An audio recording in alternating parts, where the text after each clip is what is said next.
Hello नमस्कार, education अड्डा में आपका फिर से स्वागत है। जैसा कि मैंने पहले वीडियो में आपको बताया था कि हम अगले वीडियो से परसेंटेज के सवाल को सॉल्व करेंगे, तो आज मैं कुछ बेसिक फंडामेंटल आपको सवाल लेकर आया हूं और उस जो मैंने आपको पढ़ाया है चार्ट फ्रैक्शंस और परसेंटेज का, उसका हम इस सवाल में कैसे अप्लाई करेंगे।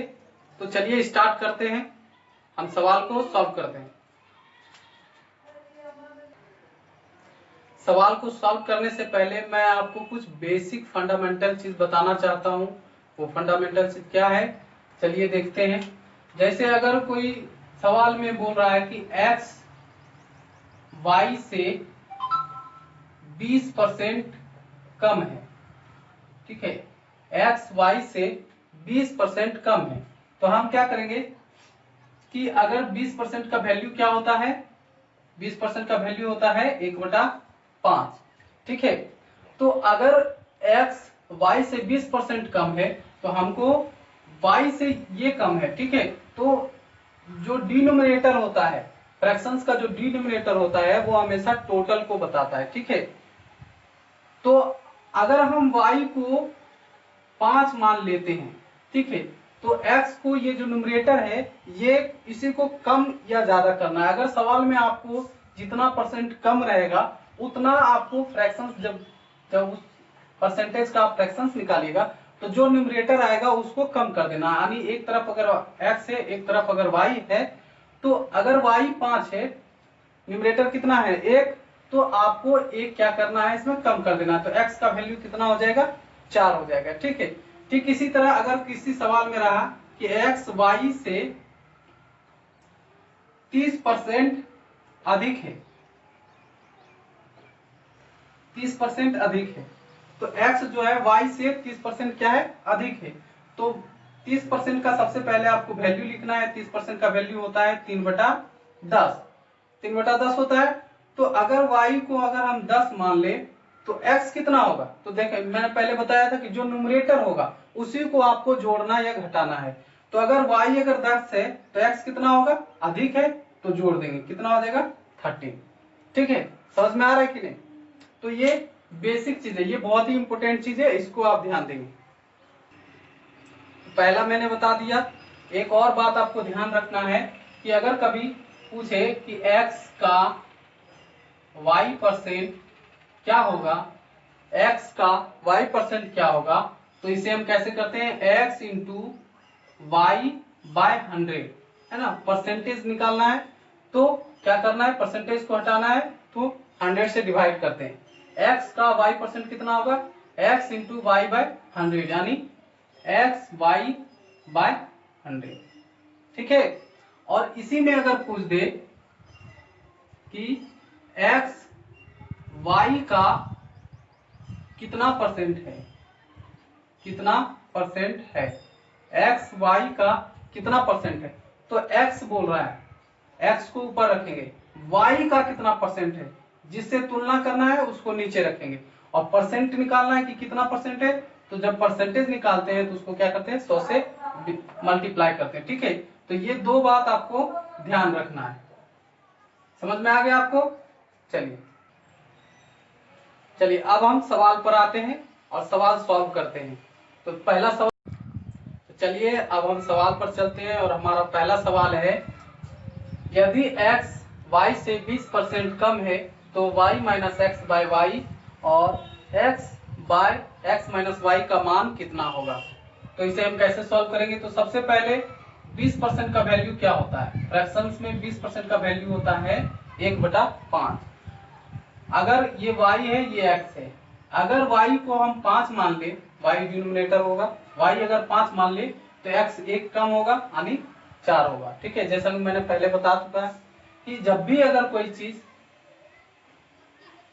कम हो तो न्यूमरेटर को घटाना है, और अगर ज्यादा हो तो न्यूमरेटर को ऐड कर देना है, ठीक है। तो अब हमें y का वैल्यू मालूम चल गया, x का वैल्यू मालूम चल गया, तो हम निकाल सकते हैं x y minus x by y equal to 5 minus 4 by 5 1/5, और x y x minus y equal to 4 minus 5 by 4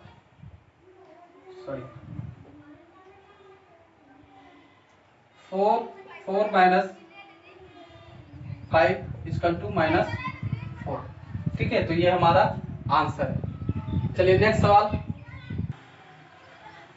सवाल है हमारा कि एक विद्यार्थी ने किसी संख्या को 5/3 से गुना करने के स्थान पर 3/5 से गुना कर दिया, तो परसेंटेज त्रुटि ज्ञात करें। ठीक है, तो चलिए मान लेते हैं कोई संख्या x है, इसको हमें 5/3 से गुना करना है, तो नंबर क्या आना चाहिए 5x/3। लेकिन इसको गुना किससे कर दिया 3/5 से, तो नंबर क्या आ गया 3x/5। तो त्रुटि कितना का हुआ, त्रुटि मतलब डिफरेंस कितना का कमी आ गया है ना, तो कमी निकालते हैं कितना का आएगा, तो त्रुटि आपका आ गया 5x माइनस 3x/5, यानी 25 में से 9 हो गया 16x/15, तो 16x/15 त्रुटि आ गया। तो परसेंटेज त्रुटि निकाल सकते हैं, तो परसेंटेज त्रुटि कैसे निकालेंगे, 15 मैंने बताया था कि ये जो है इस नंबर का कितना परसेंट है ये निकालना है हमें, तो 16x/15 इंटू 5x, इसको 3 को ऊपर लेके चल जाते हैं और उसके बाद 100 से मल्टीप्लाई कर देंगे, तो x से x कट गया, ये 5 कट गया, 5 से ये 25 4 जा 100, तो कितना आ गया,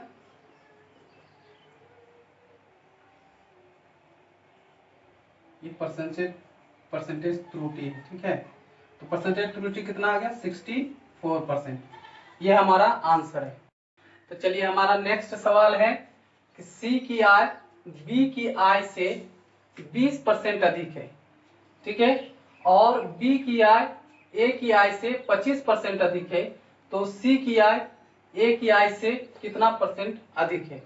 चलिए इसे सॉल्व करते हैं, ये ए बी और सी मान ली। ठीक है, कहता है सी की आय बी की आय से 20% अधिक है, तो 20% का वैल्यू क्या होता है 1/5। अब बी की आय से 20% अधिक है सी की आय, तो ठीक है बी अगर हम 5 मान लेते हैं तो सी कितना हो जाएगा 6 हो जाएगा। ठीक है, और ए की आय बी की आय ए की आय से 25% अधिक है, तो 25% का वैल्यू कितना होता है 1/4। अब बी की आय ए की आय से 25% अधिक है, तो ए अगर 4 है तो बी कितना हो जाएगा 5। देखिए यहाँ दोनों इक्वल है। ठीक है, अगर इक्वल नहीं रहता तो हम इसे मल्टीप्लाई करते, इसे इक्वल करते। ठीक है, लेकिन यहाँ पर इक्वल है तो हम इसे कुछ करने की जरूरत नहीं, ए को 4 मान लेंगे, बी को 5 मान लेंगे और सी को 6 मान लेंगे।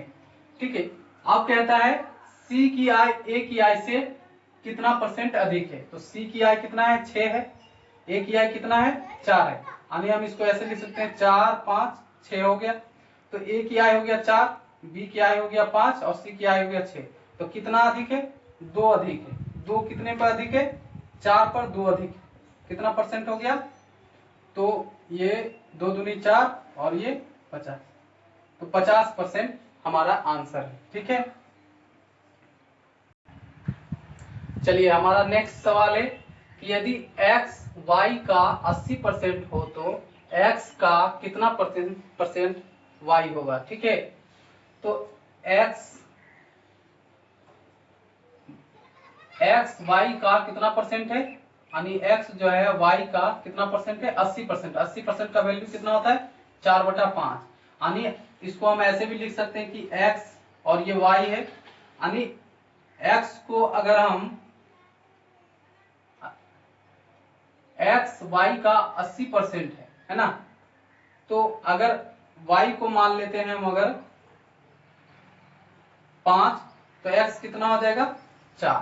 ठीक है, y अगर 5 है तो x कितना हो जाएगा 4। अब पूछता है कि x का कितना परसेंट y होगा, तो यानी ये 5 जो है 4 का कितना परसेंट होगा, तो इसको अपोजिट कर देंगे, यानी 5 4 का कितना परसेंट है, इसको काट देंगे 25 यानी है 125%। ये हमारा आंसर है। ठीक है, चलिए हमारा नेक्स्ट सवाल है 1000 का 25% का 1% का 1% क्या होगा। तो चलिए इसे सॉल्व करते हैं। 1000 का 25% का 1% का 1%।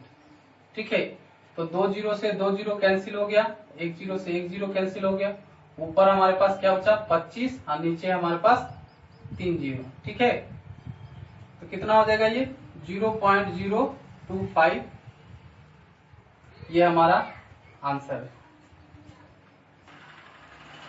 चलिए हमारा नेक्स्ट सवाल है किसी विद्यालय में कुल विद्यार्थियों का 70% लड़कियां हैं, लड़कों की संख्या 510 है, तो विद्यालय में कुल विद्यार्थियों की संख्या ज्ञात है। ठीक है, तो सबसे पहले 70% का वैल्यू क्या होता है, 70% का वैल्यू होता है 7/10। यानी अगर कुल विद्यार्थियों की संख्या 10 है तो उसमें कितना लड़की है, लड़कियों की संख्या है 7, यानी ये हो गया बॉयज, ये हो गया गर्ल, ये हो गया टोटल स्टूडेंट। ठीक है, अगर स्टूडेंट टोटल स्टूडेंट अगर 10 है तो गर्ल कितने हैं 7, तो फिर बॉयज कितने बचे 10 में से 7 3 बॉयज बचे। अब यहाँ पर लड़कों की संख्या कितनी दी हुई है 510, तो 3 का वैल्यू है 510। ठीक है, अब पूछ रहा है कुल विद्यार्थियों की संख्या, तो 3 अगर 510 है तो कितना हो जाएगा, तो 10 कितना होगा 1700। ठीक है, 10 का वैल्यू कितना आ जाएगा 1700, 1700 हमारा आंसर है। चलिए हमारा नेक्स्ट सवाल है 10,000 का 33/1/3% का 0.15% कितना होगा। ठीक है, तो जैसे है वैसे वो लिख दीजिए 10,000 का 33.1/3% कितना होता है 100/3, इसको आप 1/3 भी लिख सकते हैं। ठीक है, 33.1/3 का वैल्यू कितना होता है 1/3 का 0.15%। ठीक है, तो इस डेसिमल को हटाएंगे 2 जीरो और आएगा, तो 10,000 से 10,000 कैंसिल आउट हो गया, ये 3 बचे 15, तो कितना आ गया 5 रुपया। 5 रुपया हमारा आंसर है। ठीक है, चलिए हमारा नेक्स्ट सवाल है y में से y के x% घटाने का अर्थ y को किससे गुना करना है। तो देखिए थोड़ा सा टिपिकल सवाल है, थोड़ा सा इस सवाल को घुमा दिया है और कुछ नहीं है, सवाल बहुत ही आसान है लेकिन थोड़ा सा घुमा दिया है। तो चलिए हम इस सवाल को सॉल्व करते हैं। y में से y का x% घटाने पर y को किससे गुना करेंगे, तो y यहाँ से आप कॉमन ले लीजिए, y कॉमन लीजिएगा तो यहाँ से क्या होगा 1 माइनस x/100। तो यहाँ पर हम y को किससे गुना कर रहे हैं 1 माइनस x/100 से, और यही हमारा आंसर है। ठीक है, चलिए हमारा नेक्स्ट सवाल है एक कॉलेज में 40% छात्रों को ग्रुप ए दिया गया, शेष के 75% को ग्रुप बी दिया गया और शेष 12 छात्रों को ग्रुप सी दिया गया, तो कुल आवेदन करने वाले छात्रों की संख्या ज्ञात करें। ये बहुत ही अच्छा क्वेश्चन है। ठीक है, तो कुछ ऐसे सवाल होते हैं जिसमें हम परसेंटेज को फ्रैक्शन में ना बदलकर उसे 100 मानकर अगर बनाए तो ज्यादा आसानी से बनता है। उसी में से ये एक सवाल है जिसको कि हम परसेंटेज के फ्रैक्शन के जगह अगर हम 100% मान ले तो ज्यादा आसानी से बनेगा। चलिए देखते हैं, अगर हम मान लेते हैं कि टोटल छात्रों की संख्या अगर 100 है, टोटल छात्रों की संख्या यानी अगर 100 है तो उसमें से 40% छात्रों को ग्रुप ए दिया गया था। ए कितना दिया गया 40%, तो 100 का 40% 40 होगा। ठीक है, शेष का 75% यानी ग्रुप बी, तो शेष कितना बचा, अगर 100 में से 40 छात्र को अगर ग्रुप ए दे दिया गया तो 60 छात्र शेष बचे, इसका 75% कितना होगा, तो इसका 75% आप निकाल सकते हैं कितना आएगा 45। ठीक है, आप निकाल के देख सकते हैं कि इसका 75% का वैल्यू होता है 3/4, तो ये हो जाएगा आपका 15 चौका 60, 15 45। ठीक है, तो ग्रुप बी कितने छात्र को दिया गया 45 और शेष बचा कितना 15, शेष 15 छात्र बच गए जिसको कि ग्रुप सी दिया गया। लेकिन क्वेश्चन में कह रहा है कि 12 छात्रों को ग्रुप सी दिया गया। इसका मतलब हो गया कि 15 यूनिट का वैल्यू कितना है 12। 15 यूनिट का वैल्यू कितना है 12। हमें निकालना है कुल छात्रों की संख्या। तो कुल छात्र कितने हो जाएंगे, तो 15 यूनिट की वैल्यू अगर 12 है तो 100 यूनिट की वैल्यू कितना हो जाएगा 12। पहले आप 1 यूनिट का वैल्यू निकाल सकते हैं। 1 यूनिट का वैल्यू हो जाएगा 12/15 और फिर 100 यूनिट का वैल्यू हो जाएगा 12/15 गुना 100। ठीक है, तो आप इसे काट सकते हैं। 3 चौके 12, 3 पंचे 15, 20 पंचे 100, तो कितना आ गया 20 चौके 80, है ना। तो टोटल छात्रों की संख्या कितना हो गया 80, और यही हमारा आंसर है। तो चलिए हमारा नेक्स्ट सवाल है कि एक बगीचे में 60% पेड़ नारियल के हैं, उसमें नारियल के पेड़ों की संख्या का 25% आम के पेड़ हैं और यहाँ पे छूट गया है, आप लिख लीजिएगा, और आम के पेड़ों की संख्या का 20% सेब के पेड़ हैं। यदि सेब के पेड़ों की संख्या 1500 है तो उस बगीचे में कुल पेड़ों की संख्या ज्ञात करें। ठीक है, तो देखिए ये सवाल भी आपका 100% मानने से बहुत ही आसानी से बनेगा। तो चलिए हम लोग सॉल्व करते हैं। मान लेते हैं टोटल पेड़ों की संख्या कितना है 100 है। ठीक है, तो कहता है आम के नारियल के पेड़ कितने हैं, नारियल के पेड़ हैं 60%। ठीक है, तो अगर 100 का हम 60% निकालेंगे कितना आएगा 60। उसके बाद कहता है उसमें नारियल के पेड़ों की संख्या का 25% पेड़ आम के हैं, यानी आम के पेड़ कितने हैं, नारियल के पेड़ की संख्या का 25%, तो 60 का 25%, 25% का वैल्यू 1/4, 1/4 को जब आप 60 से गुना कीजिएगा तो कितना आ जाएगा 15, यानी आम के पेड़ों की संख्या कितनी है 15। ठीक है, उसके बाद और आम के पेड़ों की संख्या का 20% सेब के पेड़ हैं। ठीक है, यानी सेब के पेड़ कितने हैं, जो आम के पेड़ों की संख्या है उससे उसका 20%। तो आप जानते हैं 20% का वैल्यू कितना होता है 1/5। तो जब आप 15 को 1/5 से गुना कीजिएगा तो कितना आ जाएगा 3।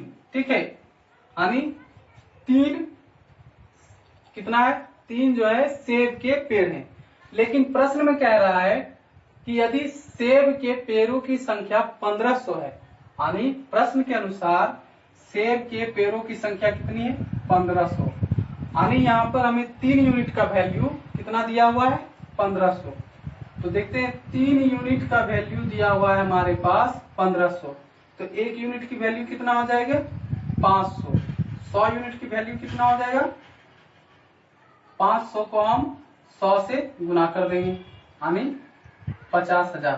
तो टोटल पेड़ों की संख्या कितनी आ गई 50,000। ठीक है, तो चलिए हमारा नेक्स्ट सवाल है। देखिए ये एसएससी सीजीएल टायर 2 2015 में पूछा हुआ सवाल है। ऐसा नहीं है कि सीजीएल टायर 2 में हर सवाल जो है आपका हार्ड ही आता है। वैसे कुछ सवाल है 10-20 सवाल आपको ऐसे मिलेंगे जो आपको मुश्किल होगा बनाने में। बाकी आपका 80% सवाल जो है बहुत ही आसान होता है। अगर आपका रिवीजन बहुत अच्छा है तो आप वो 80% सवाल आसानी से बना सकते हैं और अपने टाइम का बचत कर सकते हैं। ठीक है, तो चलिए इस सवाल को सॉल्व करते हैं। जूस की सप्लाई 35 दिन तक चलती है। ठीक है, यदि उसका प्रयोग 40% बढ़ जाता है तो जूस की उतनी ही मात्रा कितने दिन तक चलेगी, ये हमें निकालना है। ठीक है, तो 40% का वैल्यू आपको पता होगा, मैंने बताया है 40% का वैल्यू कितना होता है 2/5। ठीक है। यानी अगर हम मान लें कि पहले अगर 5 लीटर जूस का प्रयोग होता था तो वो कितने दिन तक चलते थे? 35 दिन तक। ठीक है, 35 दिन तक वो जूस चलते थे। अगर डेली का अगर हम 5 लीटर प्रयोग करते हैं तो कितने दिन तक चलती थी? 35 दिन तक। यानी टोटल जूस कितना हो जाएगा? कुल जूस कितना हो जाएगा? अगर 5 लीटर हम एक दिन में प्रयोग करते हैं तो 35 दिन चला तो कुल जूस कितना हो गया? 35 गुने 5 लीटर, इतना लीटर। अब कहता है कि 40% वैल्यू उसका, 40% यूज उसका बढ़ जाता है। यानी पहले 5 लीटर होता था यूज, अब होता है 2 और हो जाता है। यानी कितना हो जाता है? 7 लीटर यूज होता है। अब हमारे पास कितना लीटर यूज होता है डेली का? 7 लीटर। तो कितने दिन तक चलेगी? अगर 7 लीटर का यूज करेंगे तो हम निकाल सकते हैं टोटल तो हमारा उतना ही है, 35 गुने 5 लीटर टोटल जूस है, और एक दिन में हमें 7 लीटर यूज करना है। ठीक है, तो इसको हम 7 पंचे 35 कितना हो गया? 7 पंचे 35 कितना हो गया? 25 दिन। 25 दिन हमारा वो जूस चलेगा। ठीक है, तो ये हमारा सवाल का आंसर है। तो चलिए हमारा नेक्स्ट सवाल है, किसी कार्यालय में स्टाफ का 40% महिलाएं हैं, 70% महिला स्टाफ और 50% पुरुष स्टाफ विवाहित है, तो कार्यालय में अविवाहित स्टाफ का प्रतिशत क्या है? ठीक है, तो ये भी एक ऐसा सवाल है जिसमें हम 100% मान के चलेंगे तो ये आसानी से बन जाएगा। ठीक है, तो चलिए मान लेते हैं कुल स्टाफ की संख्या 100 है। ठीक है, कुल स्टाफ की संख्या 100 है, तो महिला स्टाफ कितने हैं? फीमेल स्टाफ कितने हैं? 40%। यानी 100 का 40% अगर फीमेल है तो मेल कितना बच गया? 60%, है ना? मेल कितने हो गए? 60। अब कहता है कि महिला स्टाफ का 70%, महिला स्टाफ का 70% और 50% पुरुष स्टाफ विवाहित है। ठीक है, तो महिला स्टाफ फीमेल 40 है, 40 का 70% विवाहित है, तो 40 का 70% कितना होगा? आप 7/10 से गुना कर सकते हैं। 70% का मतलब होता है फ्रैक्शन वैल्यू 7/10। तो जब इसको आप 7/10 से गुना करिएगा तो कितना हो जाएगा? यानी यहाँ पर हम मैरिड लिख देते हैं। मैरिड कितने हैं?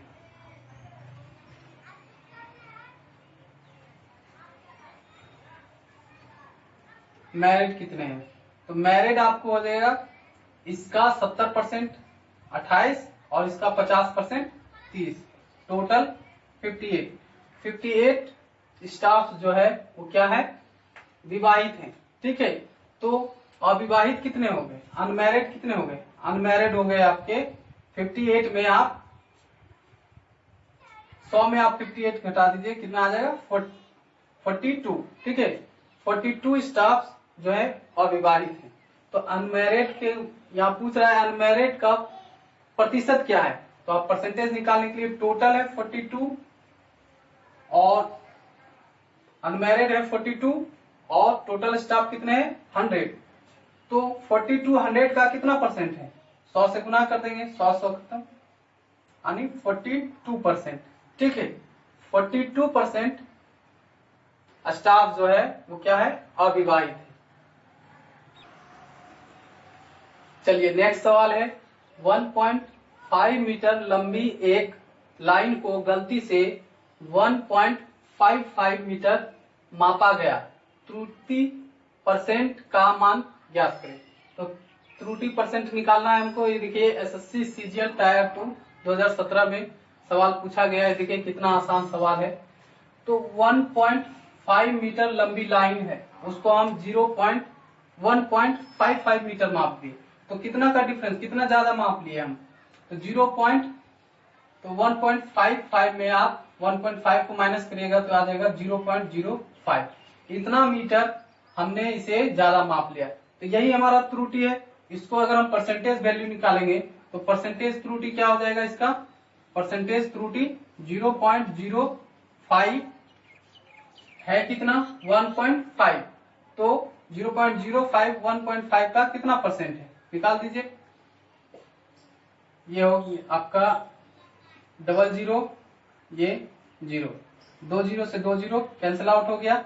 ये 5 3 जा 15, तो ये आपका आ गया 10/3%। इसको आप लिख सकते हैं 3/1/3%, और यही हमारा आंसर है। ठीक है, चलिए हमारा नेक्स्ट सवाल है, ये देखिए आपका एसएससी सीजीएल, ये आपका एसएससी सीजीएल टायर 2 2018 में पूछा हुआ सवाल है ये, एसएससी सीजीएल टायर 2 में। ठीक है, तो चलिए इस सवाल को हम सॉल्व करते हैं। रवि सूर्या से 12 वर्ष छोटा है। रवि की आयु उसकी और सूर्या की आयु के योग का 40% है। आज से 9 वर्ष बाद सूर्या की आयु क्या होगा? ठीक है, तो देखें, ये रवि है, सूर्या है, और रवि और सूर्या की आयु का योग। ठीक है, कहता है रवि और सूर्या की आयु का योग 40% है। ठीक है, 40% का वैल्यू क्या होता है? 2/5 होता है। ठीक है, 40% का वैल्यू क्या है? 2/5।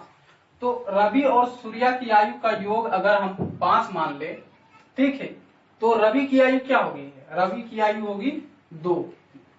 सवाल रवि की आयु कितना हो गया? 2। सवाल खत्म हो गया। ठीक है, अगर रवि और सूर्या की आयु 5 है तो रवि की आयु कितनी होगी? 2। तो सूर्या की आयु कितनी होगी? 3। अब सवाल में क्या कर रहा है? रवि सूर्या से 12 वर्ष छोटा है। रवि जो है सूर्या से 12 वर्ष छोटा है, तो डिफरेंस कितने का है? एक का वैल्यू कितना हो गया? 12। एक का वैल्यू क्या हो गया? 1 यूनिट का वैल्यू 12 है। तो सवाल में पूछ क्या रहा है? आज से 9 वर्ष बाद सूर्या की आयु क्या होगी? तो 1 यूनिट का वैल्यू अगर 12 है तो 3 यूनिट की वैल्यू कितना होगी? 36। और हमें निकालना है आज से 9 वर्ष बाद, तो 9 वर्ष इसमें जोड़ दीजिए, कितना हो जाएगा? 45 वर्ष। और 45 वर्ष इस सवाल का करेक्ट आंसर है। ठीक है, चलिए हमारा नेक्स्ट सवाल है, 50,000 का 120% का 0.08% क्या होगा? यानी फिर से सवाल को एक बार फिर से पढ़ लेते हैं। 50,000 का 120% का 0.08% क्या होगा? ठीक है, तो देखिए ये बहुत ही आसान सवाल है, लेकिन इसको एसएससी सीजीएल टायर 2 2018 में पूछा हुआ है। तो अगर आपका प्रैक्टिस अच्छा है तो आप इस सवाल को मौखिक भी कर सकते हैं। ठीक है, इसके लिए आपको पेपर पेन की जरूरत ही नहीं है। चलिए इसको सॉल्व करते हैं। 50,000 का 120% का 0.08% कितना होगा? तो डेसिमल को हटाएंगे 00। ठीक है, तो ये 4 जीरो से ये 4 जीरो कैंसिल हो गया, 1 जीरो से 1 जीरो कैंसिल हो गया, तो हमारे पास कितना है? 12 पंचे 60, और 60 को जब 8 से गुना करेंगे कितना आ जाएगा? 480। 480/10, तो कितना आ जाएगा हमारे पास? 48। और 48 ही इस सवाल का सही आंसर है। ठीक है, तो आज मैंने आपको 15 बेसिक और अच्छे अच्छे सवाल कराए हैं। नेक्स्ट वीडियो में मैं फिर आपको अच्छे अच्छे सवाल कराऊंगा। तो अगर आपको ये वीडियो अच्छा लगता है, अगर ये वीडियो से आपको कुछ सीखने को मिलता है, तो आप हमारे चैनल एजुकेशन अड्डा को सब्सक्राइब करिए, बेल आइकन को दबाइए और इसे शेयर कीजिए वीडियो को। ठीक है, तब नेक्स्ट वीडियो के लिए हम अगले वीडियो में मिलेंगे। ठीक है, अगले वीडियो में हम फिर से आपको 15 अच्छे अच्छे सवाल कराएंगे। तब तक के लिए आप खुश रहिए, घर में रहिए, सुरक्षित रहिए। धन्यवाद।